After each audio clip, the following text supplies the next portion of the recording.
तर देवेंद्र फडणवीस यांचा शरद पवार यांना फोन गेलाय असं समजतंय। शपथविधी सोहळ्यासाठी उपस्थित राहण्याचं निमंत्रण फडणवीसांनी स्वतः फोनवरून त्यांना दिल्याचं कळतंय। पण संसदेचं अधिवेशन सुरू आहे, त्यामुळे उपस्थित राहणार नसल्याचं पवारांनी कळवलंय अशी माहिती समजते। उद्धव ठाकरे महायुतीच्या शपथविधी सोहळ्याला उपस्थित राहणार नाहीत। ठाकरे यांना शपथविधी सोहळ्याचं निमंत्रण दिलं गेलंय, पण उद्धव ठाकरे आदित्य ठाकरे दोघेही कार्यक्रमासाठी उपस्थित राहणार नाहीत। सरकारने तर त्यांना विनंती केलीच आहे, पण माझ्यातर्फे विनंती राहील उद्धवजींना, शरद पवार साहेबांना, राज ठाकरे साहेबांना, माननीय काँग्रेसच्या सर्व नेत्यांना, नाना पटोलेजी असतील, काँग्रेस पक्षाचे सर्व नेते आहेत, ज्यांना ज्यांना निमंत्रण गेलं आहे, विरोधी पक्षाचे आमदार आहेत। शेवटी सरकार आल्यावर कोणी विरोधी पक्षाचा नेता असेल त्यालाही सरकारमधून जास्तीत जास्त सांगितलेले कामं करून दिले पाहिजे। विकास हा सर्वांकरताच असला पाहिजे।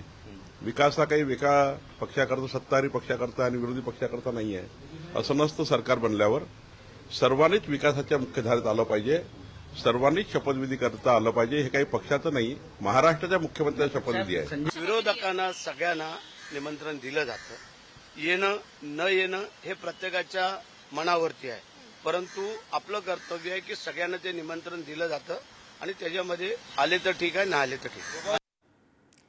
तर कोणत्या दिग्गजांना नेमकं या सगळ्या संदर्भात निमंत्रण दिलं गेलेलं आहे हे आपण ग्राफिक्सच्या माध्यमातून जाणून घेऊयात। पुन्हा एकदा देवेंद्र पर्व महाराष्ट्रात सुरू होते आपण बघतोय। पंतप्रधान मोदी आहेत, केंद्रीय गृहमंत्री अमित शहा आहेत, भाजप अध्यक्ष जे.पी. नड्डा आणि उत्तर प्रदेशचे मुख्यमंत्री योगी आदित्यनाथ यांची सुद्धा इथं उपस्थिती असेल।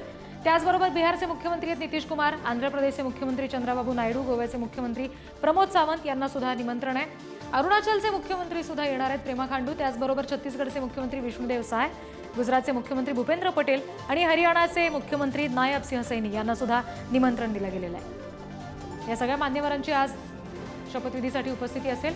मध्य प्रदेशचे मुख्यमंत्री मोहन यादव आहेत, त्याचबरोबर मेघालयचे मुख्यमंत्री कॉनराड यांना सुद्धा निमंत्रण दिलं गेलेलं आहे। त्रिपुरा आणि उत्तराखंडचे मुख्यमंत्री सुद्धा आजच्या या शपथविधी सोहळ्यासाठीचे मान्यवर असणार आहेत। या सगळ्यांची उपस्थिती आजच्या शपथविधीसाठी असेल असं समजतंय।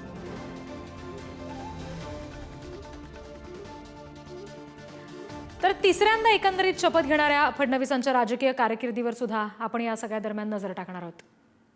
नेमकी देवेंद्र फडणवीस यांची कशा पद्धतीची ही सगळी कार्यप्रणाली आतापर्यंतची चालत आलेली आपण बघतोय। कारकीर्द आपण फडणवीसांची समजून घेऊयात। शैक्षणिक पात्रता आपण त्यांची बघतोय, LLB नागपूर विद्यापीठातून त्यांनी केलेलं आहे।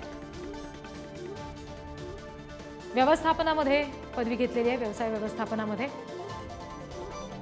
प्रकल्प व्यवस्थापनाच्या पद्धती आणि तंत्रज्ञानमध्ये डिप्लोमा त्यांनी केलेला आहे। BSc बर्लिन इथून त्यांचं शिक्षण झालंय। 1992 ते 97 आणि मग 97 ते 2001 नगरसेवक पदावर ते होते। 97 ते 1 असे महापौर होते, नागपूर शहर आणि परिषदेत ते महापौर राहिले। 99 पासून सलग 6 वेळा आमदार म्हणून देवेंद्र फडणवीस निवडून आलेले आहेत। 2014-2019 मध्ये मुख्यमंत्री राहिलेले आहेत महाराष्ट्र सरकारचे। 2019 ते 22 विरोधी पक्षनेतेपद त्यांनी भूषवलं महाराष्ट्र राज्य विधानसभेसाठी आणि 2022 ते 24 महाराष्ट्राचे उपमुख्यमंत्री म्हणून त्यांनी कार्यभार सांभाळला आणि आता ते मुख्यमंत्री पुन्हा एकदा होत आहेत। विधानसभेमध्ये महायुतीच्या विजयाचे खरे शिल्पकार फडणवीस ठरलेत असं सातत्यानं महायुतीच्या सगळ्या नेत्यांकडून सातत्यानं सांगितलं जातंय। महाराष्ट्राच्या विकासाचं विजन असलेले नेते म्हणून फडणवीसांची विशेष ओळख आहे। त्याचबरोबर जनाधार असलेला लोकनेता आणि उत्कृष्ट प्रशासक अशी सुद्धा फडणवीसांची छवी आहे। प्रदेश भाजपातील निर्विवाद नेतृत्व आहे। सातत्यानं भाजपचे सगळेच कार्यकर्ते नेते आमचं नेतृत्व फडणवीसांकडे आहे असं आपल्याला सांगताना दिसतात। निष्कलंक प्रतिमा असलेले नेते अशी सुद्धा फडणवीसांची ओळख आहे।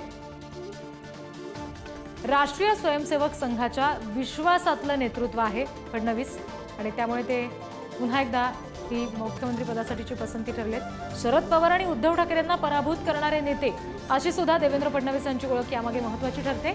बेरजेचे जे राजकारण महाराष्ट्रात झालंय त्याचा भाजपचा राज्यभर विस्तार हा देवेंद्र फडणवीसांच्या नेतृत्वात झाला।